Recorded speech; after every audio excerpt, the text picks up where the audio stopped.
My name is Remigious Kamwendo. I'm here at the Zim Vigil today with, can you introduce yourself, please?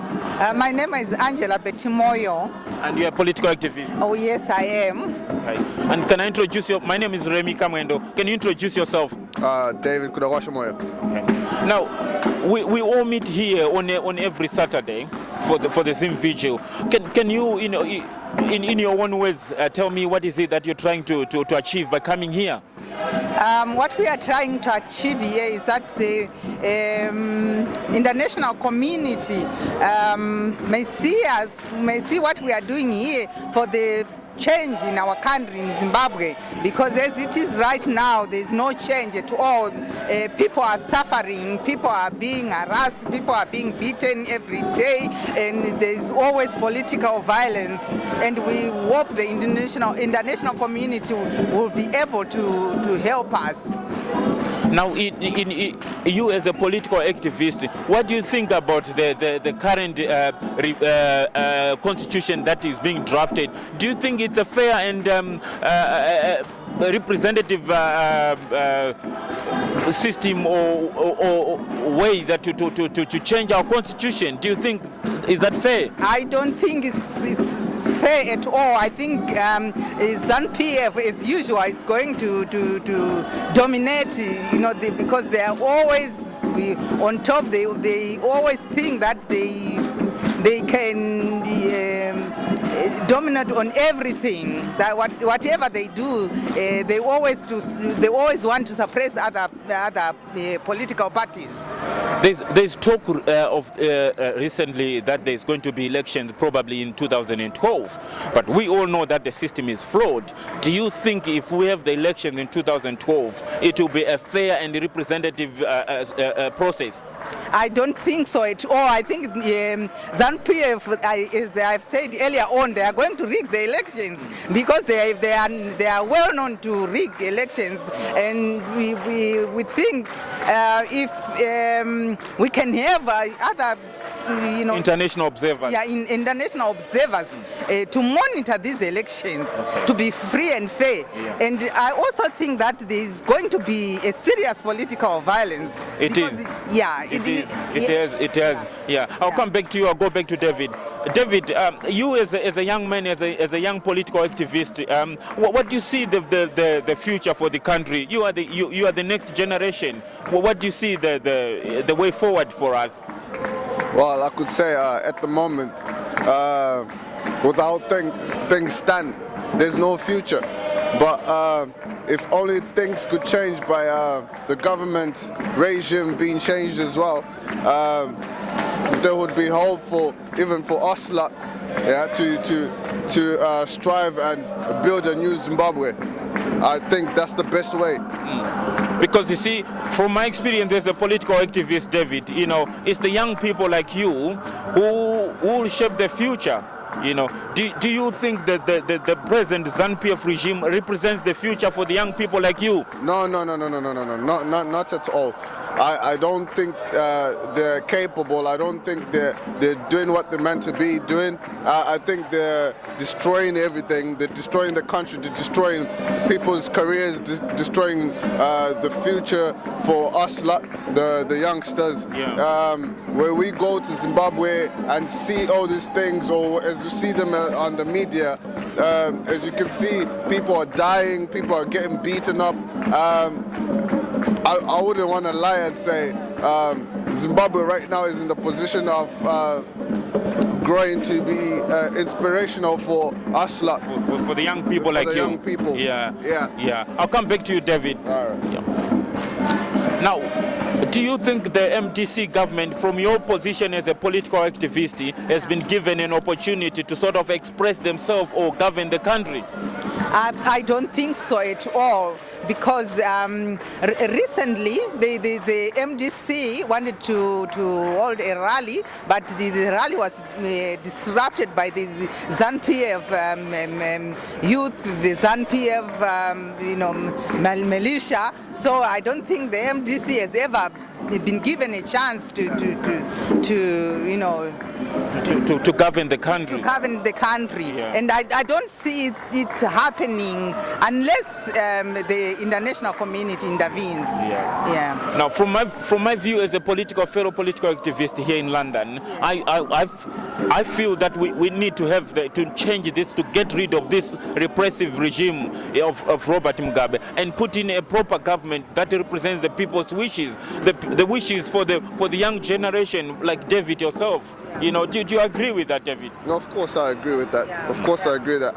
I think every international organization should chip in and do their best. As you can see, for example, in Libya, things happened, but they intervened. So I don't understand why they wouldn't intervene for us a lot in Zimbabwe as well, because we want a brighter future for our country as well. We want things to be settled. We want things to be bright for our future and for our lives, even for our children. I think about that every day. Yeah. You know, I think about my children when they grow up.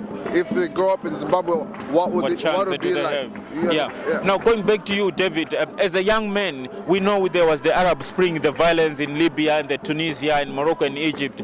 Do you see the country disintegrating, going towards that way? Because as you and I know, as political activists, we know it all starts with the young people getting very angry. You know, do you see Zimbabwe going down that route as well as a political activist? I should say it's already there, down that route. It's already down the route. Yeah. As I said before, people are getting beaten up, but the thing is, because ZANU-PF is such a big regime because Mugabe supports it so much since he's the leader. The MDC people, even the other activists like ourselves, we can't do anything about it. You won't be able to express yourself freely, like what we're doing here today. Exactly. You won't be able to express yourself like that. Yeah, I appreciate your views as well. Now, you know, in your own words, you know, what would you want to see happening in the future for Zimbabwe as a political activist? Because I know you did mention, you know, you do have very strong views for the country. Where do you see the country going to? What I would want to see in Zimbabwe is the change for the better, because as it is right now, the country has been totally destroyed, and I really feel that our young people have got no future if things do not change. We really want to see change. We really want help for change to be there in Zimbabwe. Now, we've got the international community, and then we do have the SADC, which is the grouping of the surrounding countries, and then you do have the major powers of the world like the UK government and then American government. Do you think, in your own words, as a political activist, these organizations are doing enough to change the whole thing? I don't think they are doing enough to change the whole thing. If they were doing enough, they would have been changed by now. But as it is right now, there is still political violence. People fear to do anything, you know, politically. People are being harassed, as I have said before, and so I don't think these people are really doing enough to help us, to help change in Zimbabwe.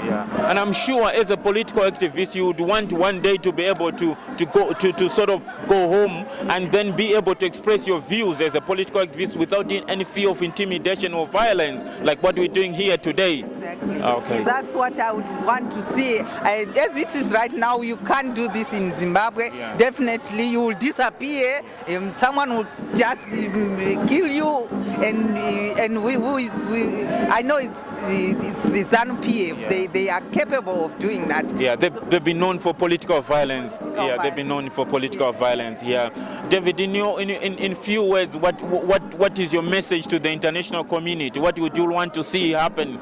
Well, as we are speaking, I would like to see a change. I would like them to help us intervene in the Zimbabwe situation. I would like, because at the moment, even myself, I'll be so afraid to step my foot in Zimbabwe, even with my mother. And I definitely know that we can get slaughtered. It's true.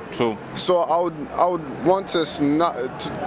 I would want the international community to intervene and just change all of that. Yeah. And I'm sure we can start afresh from a new scratch. Yeah. And if we have if we do have the constitution, and then if we do go down to the issue with the elections, I'm sure you would also want to see international monitors to come and make sure the process is fair and free and fair for everyone. And you as a young man, you would, and the young political activist, you would also want to make sure the young people, the young political activists like you, do register and do go and vote when it comes to that, so we can change this repressive Robert Mugabe regime. Yes, definitely. Yeah. Thanks for your time, David. No problem. Okay. Thank you very much. Would you want to add anything to this? Yes, I wanted to add that really the change we really want to see in Zimbabwe is about education, is about health. The health system right now has really gone down, and the president himself is going to seek treatment somewhere else. If the health system was good enough, why would you leave the country and go somewhere else to seek help? The health, to get treatment, to seek the treatment. Yes. Yeah. So I would really like to see a change in the health system, the education system, the jobs. There are no jobs. So I would really want to see a big change in all those areas. Yeah. Well, I wish you all the best in the future as a political activist, and we hope we'll be able to change the system at one time. Thank you. Thank you, David. Mugabe must go. New Zimbabwe. New beginning. Matsote zanu mudenga. Maure zanu mudenga. Mugabe wacho mudenga. Grace mudenga. Wota gezi mudenga. Chaunzi mudenga. Odenza ipa mwese. Rogera ipas. Shoes.